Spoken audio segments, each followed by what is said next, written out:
কোনো এক অমাবস্যার রাতে শহরের কোলাহল ছেড়ে যদি খালি চোখে আকাশের দিকে তাকান, দেখতে পাবেন এক আলোকোজ্জ্বল সাদা নদীর মতো রেখা, যা অসীম শূন্যতাকে চিরে মাঝখান দিয়ে বয়ে গেছে। প্রাচীন গ্রিকরা ভাবত এ যেন স্বর্গের কোনো এক অলৌকিক দুধের নদী। আর আজ আমরা জানি এটাই আমাদের ছায়াপথ, আমাদের মহাজাগতিক ঠিকানা, যাকে আমরা মিল্কি ওয়ে বা বাংলায় ছায়াপথ হিসেবে জানি। মহাবিশ্বের এই এক বিশাল ঘূর্ণায়মান থালা, যার এক কোণে একদম শান্ত এক অঞ্চলে ঘুরে চলেছে আমাদের সূর্য আর পৃথিবী।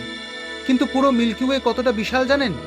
এক প্রান্ত থেকে অন্য প্রান্তে আলো পৌঁছাতেই সময় লাগে প্রায় 1,00,000 আলোকবর্ষ, অর্থাৎ প্রতি সেকেন্ডে 3,00,000 কিলোমিটার বেগে ছুটে যাওয়া আলো আরও পুরো মিল্কি ওয়ে পার হতে সময় নেয় 1,00,000 বছর।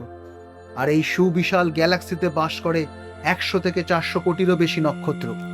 এই আলোর নদীর ঠিক কেন্দ্রস্থলে লুকিয়ে আছে এক মহা রহস্য, স্যাজিটেরিয়াসের স্টারের এক দৈত্যাকৃতি সুপার ম্যাসিভ ব্ল্যাক হোল, যার অসীম মহাকর্ষীয় টান পুরো মিল্কি ওয়ের কোটি কোটি নক্ষত্র, গ্রহ আর ধূলিকণাকে এক সুতোয় বেঁধে ঘুরিয়ে চলেছে অবিরত।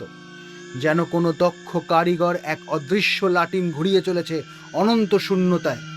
তবে মিল্কি ওয়ের সবচেয়ে সুন্দর সত্যি কি জানেন?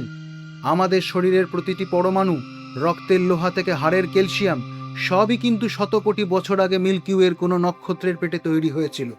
সেই নক্ষত্র বিস্ফারিত হয়ে আজ তৈরি হয়েছে আমাদের। আমরা তাই কেবল মিল্কি ওয়েতে বাস করি না, আমরা নিজেরাই এই মিল্কি ওয়ের এক ছোট ছোট টুকরো। মহাবিশ্বের অসীম আধারে মিল্কি ওয়ে আমাদের একমাত্র আশ্রয়।